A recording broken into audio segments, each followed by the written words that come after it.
Hello and welcome to Record Sport live from Auchenhowie. My name's Andy Newport. I'm joined today by Scott McDermott. We've just been in to see Danny Rohl for his pre-match press conference before Sunday's game against Motherwell. Scott, the big talking point obviously today was James Tavernier. What did the Rangers manager have to say on the subject? Well, look, as you'd expect, he was glowing in his praise of the captain and the kind of influence he's had since obviously Danny Rohl came in. He only came in October. I think he said he's led the group on and off the pitch. But the main takeaway, Andy, was that, again, as you'd expect, he wants, or he's desperate for James Tavernier to get the kind of send-off he deserves, and the best way to do that, obviously, would be to go and try and win this title. It won't be easy, but I suppose Tavernier's announcement, when it came out the other day, it was a wee bit unexpected for us, given we'd spoken to him just a couple of days before. But so people might say, could it become a distraction? I think Rangers have to flip that, and Danny Rohl said that today. At least now it's put to bed, people won't ask about it.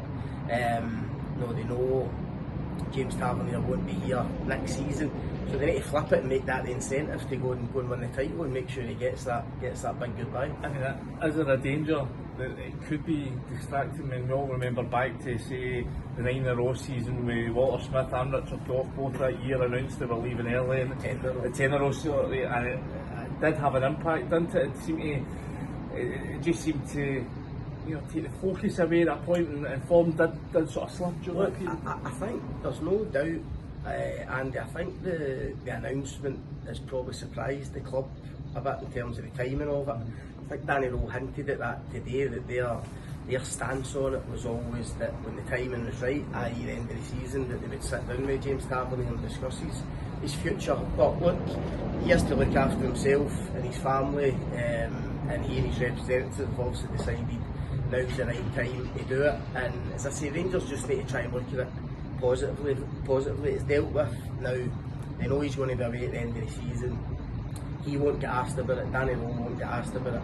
So no, I don't think it will become too much a distraction. I've spoken about this a couple of times this week, Hotline Live and the Record Rangers podcast, in terms of what James Tavernier's Ibrox legacy will be. For me, I think he is one of the club's greatest ever servants. I think he's just been unfortunate that he's played for the club at a time when it's had its troubles on and off the pitch, and as the guy who's been the sort of common denominator throughout all that, he's been the lightning rod for some of the stick. But for me, I think if you could put him into any of the team's greatest 11s and he would have held his own. How do you see his part, and how should he be remembered once he does go? No, I agree. He deserves his place in the Hall of Fame. He's in there already. One of the greatest ever signings the club's made, when you think of the value for money. I mean, what was it, 250 grand for Wigan all those years ago. As you say, what a servant. The goals, the assists, the numbers are off the charts. 562 appearances, I think it is, 144 goals from right back. It's the standard of the goals as well. I mean, it's only now you actually look back at the kind of compilation of his goals, you forget a lot of them, and you forget just what this guy's done for right back, in terms of his actual output, that you wouldn't expect for someone in that position. So he's been an incredible signing. Should he have won more trophies?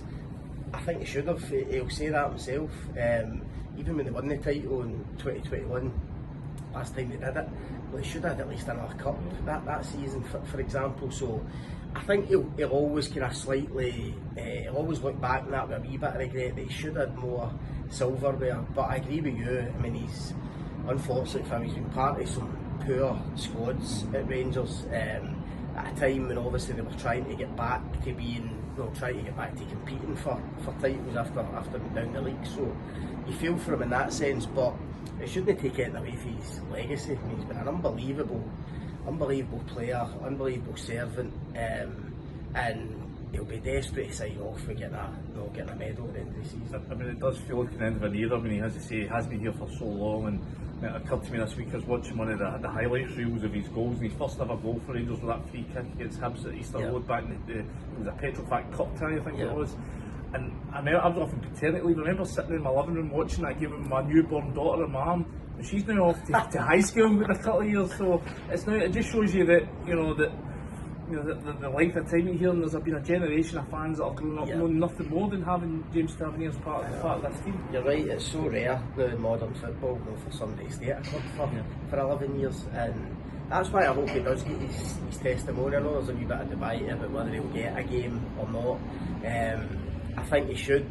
I think you've mentioned it before. I mean, Leeds would be the obvious game for him. No, in his boyhood club. So, but if Rangers don't win the league, the feeling around the place would be great. So it'd be interesting to see if he gets that or not. Certainly, if he was talking about he was going to get it last year until the way last season started unfolding. Exactly, and last summer was chaotic with the new manager and that coming in as well. So I think if they were to win the league, not only would they get a brilliant send off, but he'd probably get a game with a packed Ibrox for his testimony. Just finally, before we wrap up, the other sort of big news, I suppose, out of today's press conference is the injury update on True Robbins and Ryan McDermott. Neither of them will be available for Sunday against Motherwell, but the good news is, from Rangers' point of view, that Robbins should be back for the final 4 games of the season.